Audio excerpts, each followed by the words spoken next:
Hello everyone. In this video we are going to see how a high level language code is converted into binary language or executable binary. So a high level languages like C, C++, Java, the compiler going to convert these high level languages into assembly code. Assembly code look like this. So the assembly code is converted into object code by an assembler. This compiler, assembler, linker, loader, these are all piece of code available in the machine. So assembler going to convert the assembly code into a object code. Object code look like symbols. So it is going to your assembler going to convert this particular assembly code into symbols. This symbolic representation of code is known as object code.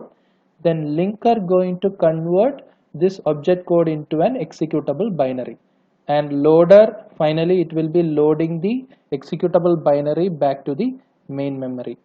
So the high level languages will be converted into assembly code by a compiler, and assembly code is getting converted into object code by an assembler, and linker going to convert an object code into executable binary. The loader going to load the executable binary into the memory.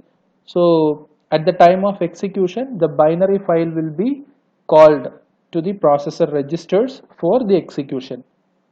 So in this particular video initially we are going to discuss this first process, how we can able to convert this high level language into assembly code, and we are going to do the compilers work manually. For that we need to have a basic understanding about registers as well as instruction set. So in this particular computer architecture we are going to discuss ARM7 processors MIPS 32 architecture. MIPS means million instruction per compute per second. So we have 32 general purpose registers here starting from 0 to 31. The first register is known as register 0, $0. It is always going to store a constant value 0. So whenever we are going to use 0 as an operator, at that time we can able to directly call this particular register. And we have return value registers as well as return address registers. So we have argument registers of 4 argument registers, and we have 10 temporary registers. So here 8 to 15, 7, 8 temporary register, and the 24, 25, 2 temporary registers, totally 10 temporary registers. And the saved registers 8, global pointer, stack pointer, frame pointer, return address. These are all the 32 general purpose register available in MIPS architecture. Apart from that, we have some a special purpose register also. I am going to discuss a particular special purpose register now. It is the program counter. The program counter is a special purpose register mostly available in all the processors. It is going to store the address of the next instruction to be fetched from the main memory. Actually the program counter going to contain the address of the next instruction to be fetched.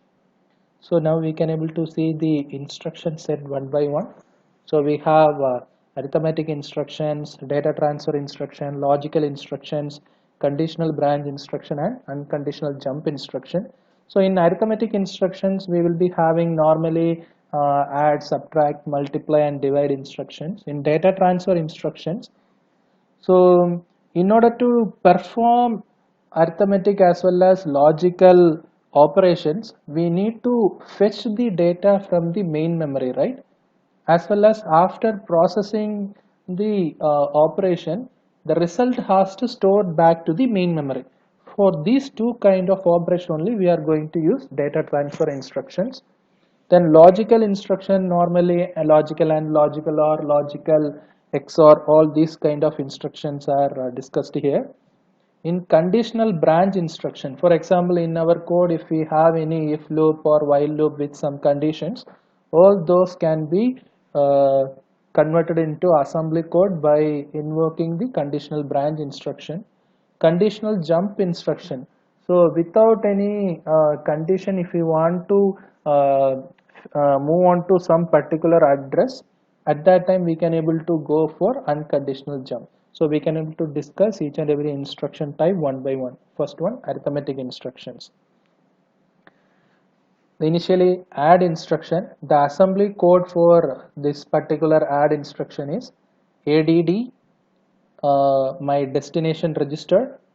These are my source register S2 and S3. So I have used saved registers from the 32 registers what we have discussed earlier. The syntax for this assembly code is uh, assembly name add followed by my destination registers, and these are all operands or source registers. So the content in S2 as well as content in S3 will get added and the result will be stored in S1. This is the meaning of this particular instruction. The same way subtract, SUB, destination register S1, S2 and S3 are the source register. In this, the content of S3 will get subtracted from S2 and the result will be stored in S1. Add immediate. So if I want to actually these two add and subtract, like in your C program, if you want to do an operation like add and subtract, at that time you might have initialized the register value inside the program itself. For example, S2 equal to 1, S3 equal to 3, int S2 equal to 1 into S2 equal to S3 equal to 3, like that you might have given inside the program itself. At that time you can able to use these two different type of assembly. And in some cases you may be using some scanf function, and at the runtime you are getting the direct constant value, right, for adding or subtracting. At that time you can able to go with add immediate or subtract immediate. ADDI source register, sorry, destination register S1, source register S2. 20 is the immediate value what we are getting at the runtime. So 20 gets subtracted from the value which are available in S2 and the result will be stored in S1. So this is the example. So this is the assembly for add, subtract, add immediate. If it is a subtract immediate, it will become SUBI. For example, so I am going to take an instruction f equal to g plus h minus I plus j. I have to write the assembly code for this. So consider g is stored in a temporary register T0 and h is in T1. So I have to add these two. Likewise, I and j I have to add, and the result of g plus h and I plus j has to get subtracted and result has to be stored in f. So initially I am going to add g and h. G is in T0, h is in T1. So the result of g plus h will be stored in S1. So value of I is in T2, j is in T3, the result will be stored in S2. Now I have to perform subtraction between S1 and S2, the result will be stored in F. Here I have S0, I have used S0 for storing the value of F. So this is the assembly level code conversion of this particular high level language. Next one, data transfer instruction, as I have previously specified. So in this previous example, I have considered my G and H has already loaded into T0, T1, I and J already loaded into T2 and T3. So the data was readily available inside this particular register for operation. But I am going to consider a case that register is not loaded with the values initially. I have to fetch the data from the main memory. At that time only I am going to use the data transfer instruction. First instruction is load word. As I have previously specified, all the register whatever I have specified, that 32 register, all are of 32 bit size. 32 bit is known as a word.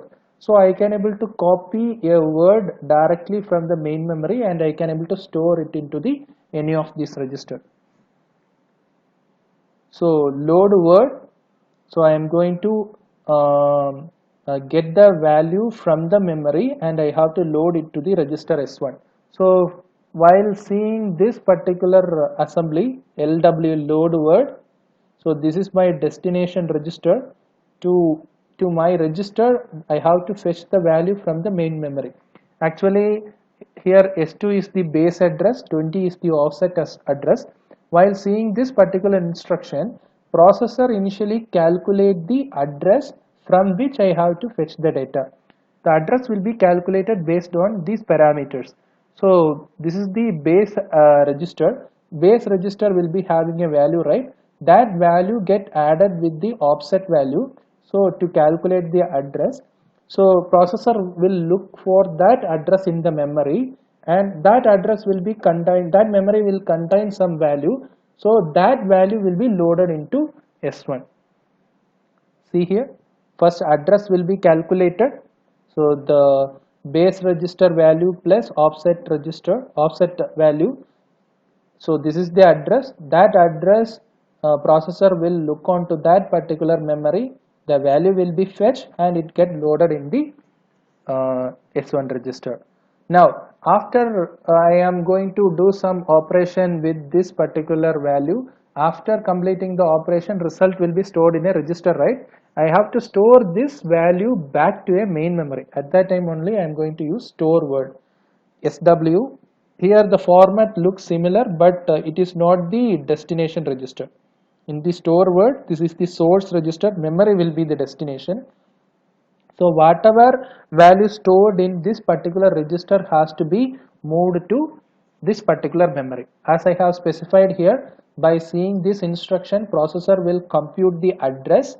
So it will look for that particular memory. In that memory, this value will be stored back. So address calculation, so it will be finding the memory. At that memory, this S1 value will be copied. So I will go with the same example. I have to, initially I am assuming that my GH and IJ are not loaded. So I have to load the value from the memory.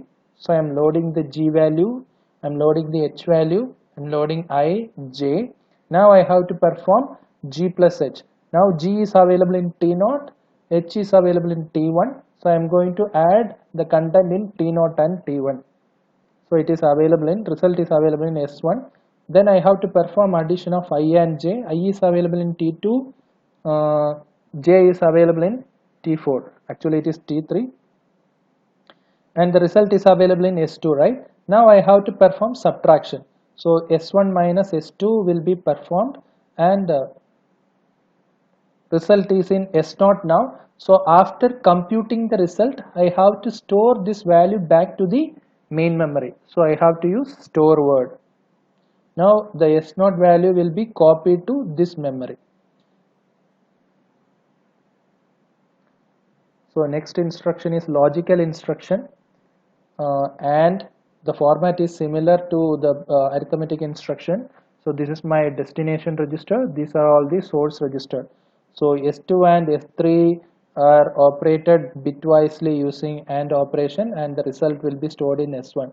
This is the case similar to AND, NAND, NOR, XOR, all this is. So I am skipping that. Next two important instruction in logical instruction are shift left logical, first one.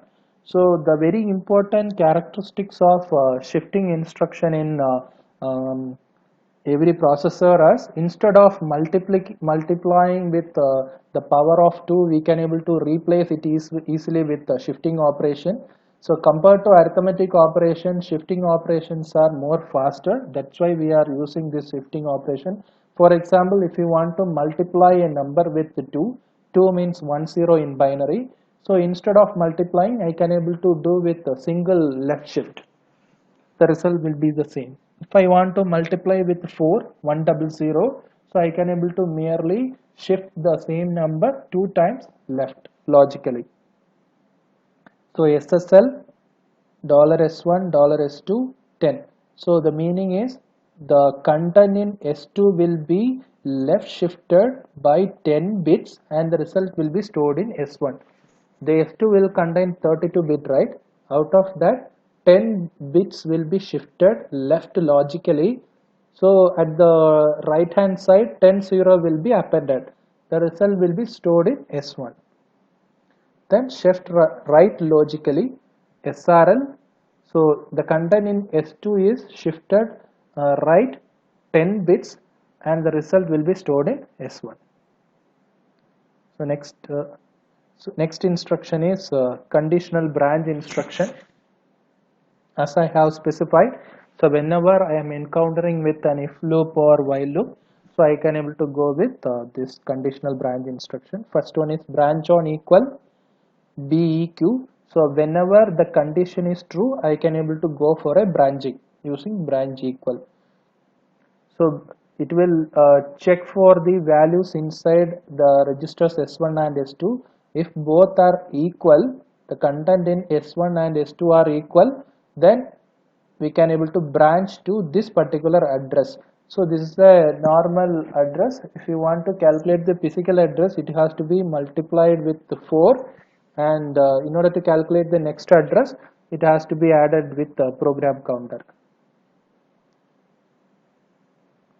So program counter plus 25 into 4. This 4 is to calculate the next address plus 4. If the content in S1 is equal to S2, then I can able to move on to the pointer to program counter will contain the next address to be fetched, right? It has get added with PC plus 4 plus 25 into 4. Branch on near to equal BNE. So it will check for the non-equality of these two. If S content in S1 and S2 are not equal, then it will go to PC plus 4 plus 100. So we can able to see it through one example. After seeing this conditional jump unconditionally to this particular address J2500. So it will be multiplied by 4, right, as I have specified. So while seeing this particular instruction, automatically the pointer will move on to the 10,000th address. An example, so I have to write the assembly code for this particular C code. So if I equal to J, F equal to G plus H, else F equal to G minus H. If I equal to J, if the condition is true, I can the pointer will move on to the next F equal to J plus H directly. So if the condition is true, there is no branching. Whenever a condition is getting not equal, if I not equal to J, at that time only else part will run. So the branching is happening when I not equal to J. So based on that only program is written. I have to load I value, J value, G value and H value. So I is loaded to T0, J is loaded to T1, G is loaded to T2 and H is loaded to T3. Now I have to check for the condition. Actually branch has to happen when this is not equal. When it is equal, it will move on to the next statement directly. The branch has to happen only when it is not equal. So BNE, branch not equal, branch not equal has to happen when T0 is having I, T0 is J. The content are not equal, then only it has to go to the else loop. Otherwise, if both are same, it can able to directly go to the next statement. So next statement is add uh, G and H. The result is stored in S0.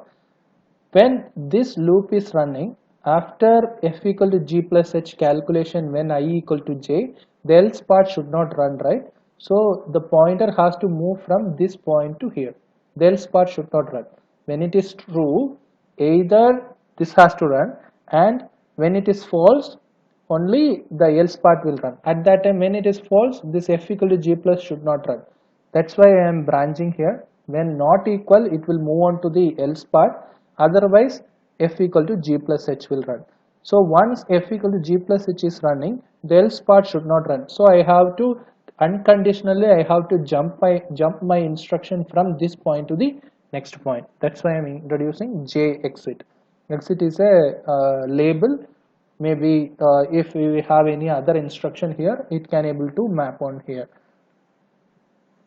If branch not equal is happening, the pointer has to move on to the else part, right? So else part is having subtraction of g and h. Finally, I am going to store the value. So if I am going to add also, it will move on to the exit part and it will get stored in the memory. In the else part also, after performing subtraction, the result will be stored in S0. My ultimate aim is, so I have to run only one loop at a time. When I equal to j, this instruction has to run. When I not equal to j, the else part has to run. So based on that only the assembly is written. When branch not equal, when T0 and T2 are not equal, the else part has to be executed.